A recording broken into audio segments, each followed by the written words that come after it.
Welcome to the Madrona Group's 15-minute forms, where we talk about a form for about 15 minutes in hopes to develop a better understanding of it and how to use it in our transactions. Today, I wanted to talk about the earnest money recovery process.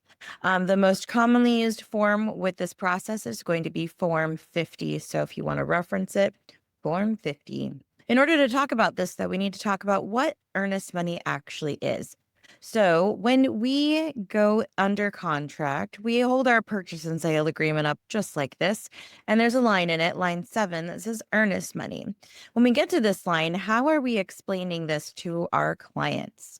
Well, what earnest money is it is a basic prepayment of damages should the buyer breach the contract.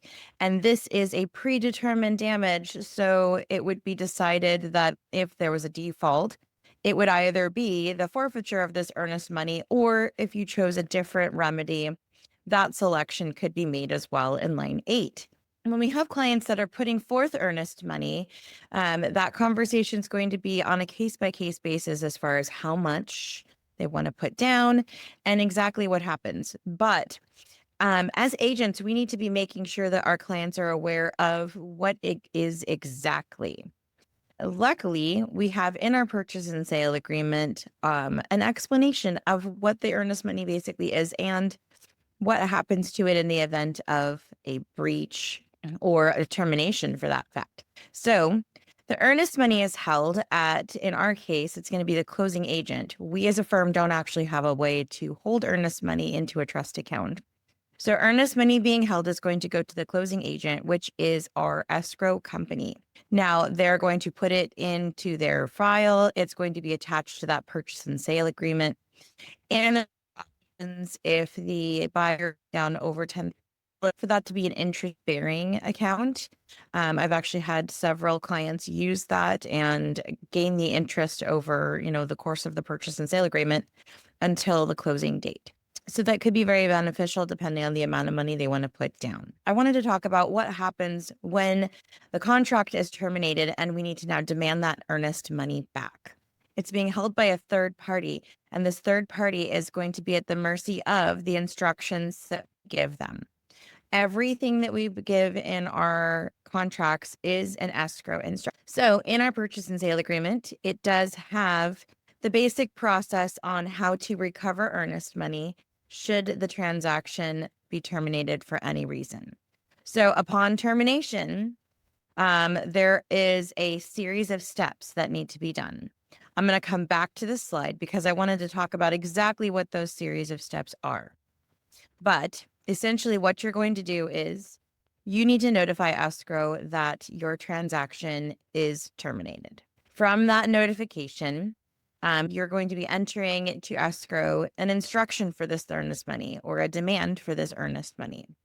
Now, once that gets done, a timeline does start. Escrow has to keep a timeline up when it comes to earnest money disbursement. The first thing that they do is they notify the other party that a demand has been sent to recover earnest money. Now, once that party has been notified, it starts a 20-day clock. So escrow needs to figure out what to do with that earnest money within those 20 days. If there's inconsistencies, if there is objections to anything, escrow is not going to release any earnest money to either party. And if you go through those 20 days, an interpleader action is probably going to take place where you are going to sit in front of an intermediary person who's going to decide how the earnest money should be dispersed. So we want to basically not get to that point in our transactions if we can possibly help it. So once the demand has been sent, there is a 20-day clock that starts. Now from this, escrow is going to be looking for any sort of acknowledgement or inconsistency.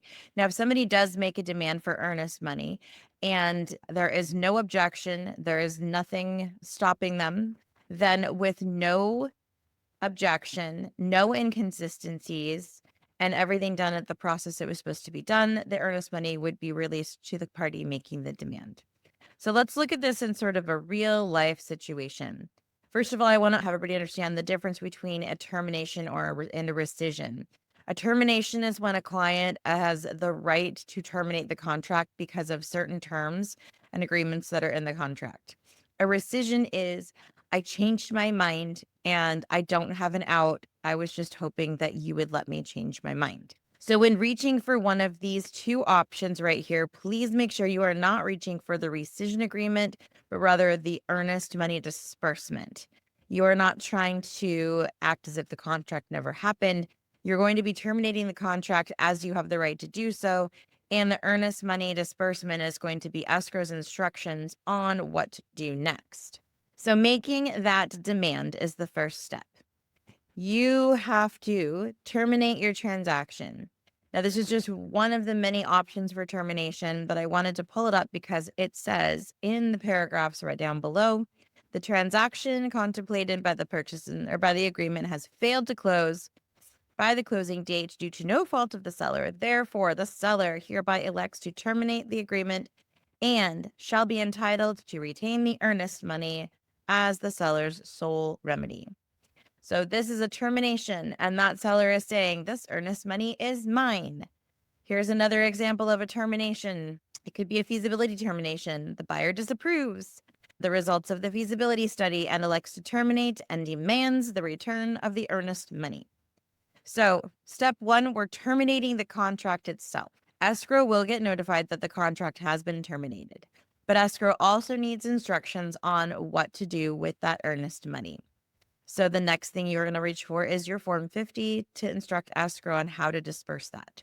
Remember, this form does need to be signed by both buyer and seller because it's a mutually agreed decision on how to disperse this money, and escrow being a third party does not have the ability to make that call. If you have questions about this or anything else with earnest money and terminations, please feel free to reach out.